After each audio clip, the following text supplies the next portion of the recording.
GS C8 nəhəng 7 yerli tam ötürücülü avtomobildir. Avtomobildə hal-hazırda dövri texniki xidmətlə əyləc qəlbləri dəyişdiriləcək. Ön əyləc qəlbləri arxa əyləc qəlblərindən daha tez yeyildiyinə görə indi yalnız ön əyləc qəlbləri dəyişdirilir.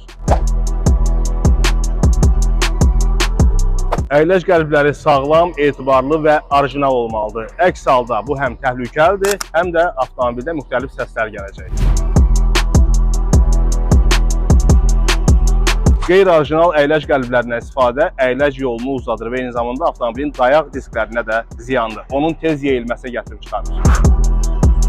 Əyləc qəlblərlə yanaşı, əyləc mayesi də reqlament üzrə dəyişdirilməlidir. Məsələn, hər 40 min kilometrdən bir və ya 2 ildən bir əyləc mayesi dəyişdirilir.